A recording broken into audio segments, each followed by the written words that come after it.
आप पूछते हैं कि जो स्पिरिचुअल सीकर है, जब उसको कोई साइकोलॉजिकल प्रॉब्लम है तो वो उसका समाधान नहीं ढूंढता है, और अगर शारीरिक समस्या है तो उसका तो ढूंढ लेता है, वो कन्विंस नहीं है, तो क्या करना चाहिए। अब देखो, इसमें मैं समझता हूँ कि चीज़ों को बड़े हमको अलग ढंग से और स्पष्ट रूप से समझने की कोशिश करनी चाहिए। अध्यात्म का भी वेरिएशन बड़ा लंबा है, उसका भी जो स्पेक्ट्रम है, यानी अध्यात्म के नाम से जो लोग समझते हैं उसका दायरा बहुत बड़ा है। अगर हम ध्यान की बात करें तो ध्यान जो वास्तविक रूप में ध्यान की स्थिति है उसमें तो बहुत सारी चीज़ों का समाधान है, क्योंकि वो तो सीधे मन से ही जुड़ी हुई चीज़ है, हमारे मन को ही स्थिर और शांत करने की प्रक्रिया है, तो उसमें तो उसको लाभ निश्चित मिलेगा। लेकिन अगर सचमुच में वो ध्यान की वैसी प्रक्रियाओं की ओर जा रहा है, तो अगर वो ध्यान की किसी गिमिक में है या ऐसे किसी आश्वासन देने वाली तमाम प्रक्रियाओं में है, तो वो अपनी समस्याओं को बढ़ा भी सकता है। फिर एक प्रश्न और भी यहाँ पर खड़ा हो जाएगा कि जब किसी को कोई साइकोलॉजिकल समस्या पैदा ही हो गई है तो उस समय क्या वो ध्यान की स्थिति में होता है? क्या उसके माध्यम से ध्यान संभव होता है? क्योंकि ध्यान के लिए तो तुमको संतुलित मन चाहिए, बात समझने की क्षमता चाहिए। अगर तुमको बात समझने की क्षमता ही नहीं तो तुम ध्यान क्या, ध्यान माने क्या, उसके लिए बड़ी उलझन है। अब वो आंख बंद करेगा, सांसें लेगा, तमाम तरह की प्रक्रियाएं करेगा और मानेगा कि मैं तो ध्यान कर रहा हूँ। बहुत सारे लोग तो विक्षिप्त ही हो जाते हैं ये सब करते कराते, या विक्षिप्त लोग खप जाते हैं वो सब करने में कि भाई हम तो ये सारी चीज़ें कर रहे हैं, हमको ज़रूरत नहीं। लेकिन उनका माइंड उस समय कैपेबल ही नहीं है उस चीज़ को पकड़ पाने में। और आप लोगों ने ध्यान दिया होगा, मैं बहुत लोगों से ध्यान की बात करता ही नहीं। तमाम लोग मेरे पास ऐसे जो मानसिक रूप से समस्याओं से ग्रस्त हैं, विचलित हैं, वो मेरे पास अक्सर आएंगे कि ध्यान करना है, ध्यान नहीं हो रहा। तो मुझे कोई और बात उनको बता देता हूँ, कुछ और करने के लिए कह देता हूँ, क्योंकि मैं देखता हूँ वो तो अभी उस स्थिति में नहीं है कि समझें कि ध्यान क्या है। पहले उस हार्मनी में उनको आना पड़ेगा।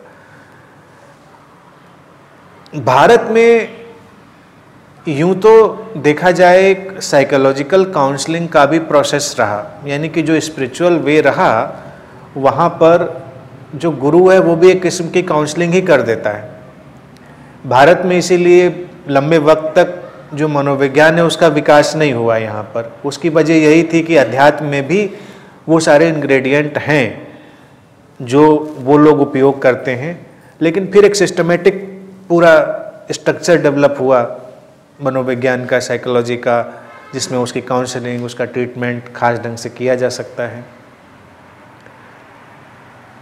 तो उसका उपयोग करने में कोई अड़चन नहीं है। व्यक्ति को अगर समस्याएं हैं तो उनका उपयोग कर लेना चाहिए। जो सीकर है उसको हमेशा यही चीज़ ध्यान रखनी चाहिए कि चीज़ों को मिस्टिफाई करने से बचना है। पहली चीज़, अगर वो चीज़ों को मिस्टिफाई नहीं करेगा, बहुत सारी चीज़ों को, बहुत सारे प्रोसेसेस को, तो वो समझ पाएगा कि वास्तविकता क्या है। और ध्यान और उसकी जो मौलिक चीज़ है उसका वो परिणाम समझे। परिणाम यही है कि उसके जीवन में शांति उतरे, उसकी डेली लिविंग में पीस, ब्लिस और हार्मनी आए। अगर ये सब नहीं है तो ध्यान के नाम पर कुछ भी हो रहा हो, वो तमाम तरह के रंग देख रहा है, तमाम तरह के लोकों में यात्रा कर रहा है, तमाम तरह की उसको अनुभूतियाँ हो रही हैं, वो सब मायने नहीं रखती। क्योंकि अगर हम मनोवैज्ञानिक बीमारियों की बात करें, हेलुसिनेशंस की बात करें और इस तरह के अनुभवों की बात करें तो वो बड़े समानांतर दिखेंगे, उनमें कोई बहुत अंतर नहीं दिखेगा। अब अंतर कहाँ पर होता है उसका क्राइटेरिया भी है। तुम अगर साइकोलॉजिकली इन लोगों की जीवन की स्थिति देखो तो वो भी तमाम तरह के हेलुसिनेशन, मुझे दिखाई दे रहा है, मुझे उससे बात हो रही है, मेरी यहाँ पर कोई और बैठा हुआ है, या मुझको ये खुशबू आ रही है, तमाम तरह की चीज़ें, मुझे आवाज़ सुनाई दे रही है। लेकिन इस सब के चलते हुए उसका जो सामान्य जीवन है वो अस्त व्यस्त हो जाता है, सामान्य जीवन अस्त व्यस्त हो जाता है। तो वहाँ पर ये बात बिल्कुल तय हो जाती है कि जो घटनाएं हैं वो ऐसी हेलुसिनेटरी जोन में हैं जो उसके जीवन को कोई दिशा और गति नहीं दे रही, परेशान ही कर रही हैं। और जो चीज़ परेशान कर रही है उससे तो उसे मुक्ति चाहिए ही चाहिए। फिर एक आध्यात्मिक तल पर भी कई बार हमारे सेंसरी जोन के एक्सपेंशन हो सकते हैं। उसमें कोई आश्चर्य की बात नहीं है, क्योंकि हैं तो सब सेंसेज ही, और सेंसेज के एक्सपेंशन हो सकते हैं। सुनने की क्षमताएं, देखने की क्षमताएं, उन सब में कई बार लोगों को बहुत सारे अलग अनुभव होते हैं, लेकिन तब उसके जीवन में कोई उससे बिखराव नहीं है। वो पूरी तरह ठहरा हुआ है, शांत है और सुलझे हुए ढंग से सारी चीज़ें देखता है, बात करता है। जितना सुलझाव है, शांति है, उससे पता चलता है कि कोई समस्या नहीं है उस चीज़ में। लेकिन जैसे ही वो अपने दैनिक जीवन में समस्याएं पैदा करेगा तो वो हेलुसिनेशन की तरफ ही होगा ज़्यादातर। बहुत सारे जो रेशनलिस्ट अप्रोचेज हैं उसमें तमाम ध्यान के अनुभवों को पूरी तरह कैंसिल ही कर दिया जाता है। वो लोग यही मानते हैं कि सब कुछ भी नहीं है। मैं ऐसे अतिरेक की बात नहीं करूँगा, क्योंकि मैं देखता हूँ कि वो चीज़ें भी हैं, लेकिन हेलुसिनेशन भी हैं। हमको अंतर बस देखना है कि उसका हमारे ऊपर प्रभाव क्या पड़ रहा है। अगर वो प्रभाव शांति वाला है तो ठीक है, फिर क्या समस्या है। जीवन में शांति ही तो चाहिए। मान लीजिए कोई डाइटिशियन भी हमको आकर कहता है कि ये चीज़ खाने से आप सबसे ज़्यादा स्वस्थ रहते हैं। आइडियली वो चीज़ ठीक है, उसको खाने से हम स्वस्थ रहते हैं, लेकिन हमारे शरीर मन की क्षमताएं अलग हो सकती हैं। कौन जाने उसमें कुछ उसकी आवश्यकता और उसकी डिमांड अलग हो।